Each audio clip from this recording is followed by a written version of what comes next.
போதைப் பொருள் தடுப்பதற்கான போதைப் பொருள் தடுப்பு படை ஒன்றை தொடங்குவோம் என்று சொன்னார்கள். இன்றைக்கு வரைக்கும் அது எனக்கு தொடங்கினதாக தெரியவில்லை. மூன்றாவது சிங்கப்பெண் சிறப்பு அதிரடிப்படை என்று ஒரு திட்டத்தை அறிவித்தார்கள்.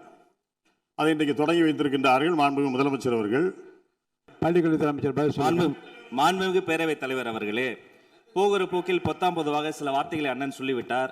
போதைப் பொருள் தடுப்பு நடவடிக்கை குறித்து அண்ணன் கேட்டார். அவருக்கான பதிலாக ஜூன் மாதம் 3ஆம் தேதி தொடங்கி 16ஆம் தேதிக்குள் 473 போதைப் பொருள் தொடர்பான வழக்குகள் பதிவு செய்யப்பட்டு 672 போதைப் பொருள் ரவுடிகள் கைது செய்யப்பட்டு நான் இங்கு பேசிக் கொண்டிருக்கிற இதே வேளையிலே தமிழ்நாடு முழுக்க திக்கெட்டும் திசையிட்டும் 38 மாவட்டங்களில் கைப்பற்றப்பட்ட சுமார் 10,56,00,000க்கும் அதிகமான போதைப் பொருட்களை எல்லாம் கொட்டி அழித்து எரித்து போதை சாம்ராஜ்யம் மாண்புமிகு முதல்வரின் ஆட்சியில் வேரோடும் வேரடி மண்ணோடும் ஒழிக்கப்பட்டுக் கொண்டிருக்கிறது.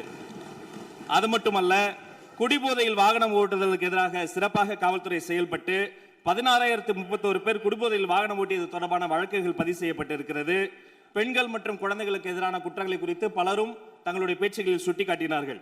சிங்கப்பெண் சிறப்பு படை என்பது வரலாற்று சிறப்பு மிக்க பொன்னெழுத்துக்களால் பொறிக்கப்பட வேண்டிய ஒரு மாபெரும் முயற்சி. இந்த சிங்கப்பெண் சிறப்பு படை திட்டத்தினுடைய முதல் கட்டம் phase 1 இப்பொழுது தொடங்கப்பட்டிருக்கிறது. பின்பு phase 2, phase 3 என்று அடுத்தடுத்த கட்டங்கள் வரும்.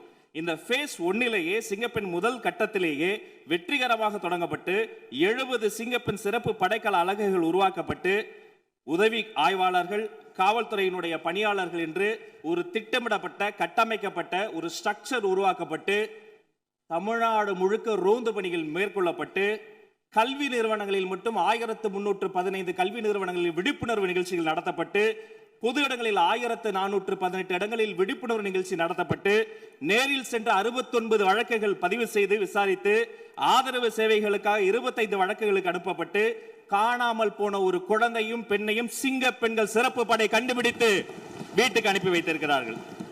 அது மட்டுமல்ல, கடந்த 15-20 நாட்களுக்குள்ளாக சற்றொப்ப 1328 நினைவு சரியாக இருக்குமானால் அந்த குற்றவாளிகளாம் அடையாளம் காணப்பட்டு உடனடியாக கைது செய்யப்பட்டு பிணையில் ஜாமீனில் வெளிவர முடியாத பிடியாணை பிறப்பிக்கப்பட்டு சற்றொப்ப 2500 சொச்சம் அந்த சீரியல் அஃபெண்டர்ஸ், அதாவது 18 குற்றவாளிகளை எல்லாம் உடனடியாக பிடித்து கிட்டத்தட்ட 4000க்கும் அதிகமான சமூக விரோதிகளை சிறைச்சாலையில் தள்ளி இருக்கிறது தமிழ்நாடு காவல்துறை என்பதை இதன் மூலமாக தெரிவித்துக் கொள்கிறேன். மாண்புமிகு முதல்வர் நிதி ஆயோக் கூட்டத்தில் பேசிய பொழுது தமிழ்நாட்டு பெருமளை எல்லாம் சொன்னார். அதற்கெல்லாம் நாங்கள் தான் காரணம். ஆம், சரியாக சொன்னீர்கள். இந்த தமிழ்நாட்டில் சீரழிந்திருக்கிற போதை பழக்கத்திற்கும் சட்ட ஒழுங்கு பிரச்சனைகளுக்கும் இதற்கு முன்னால் ஆண்டவர்களும் ஒரு காரணம் என ஒப்புதல் வாக்குமூலத்தை கொடுத்திருக்கிறார்கள் என்பதையும் சுட்டிக்காட்டி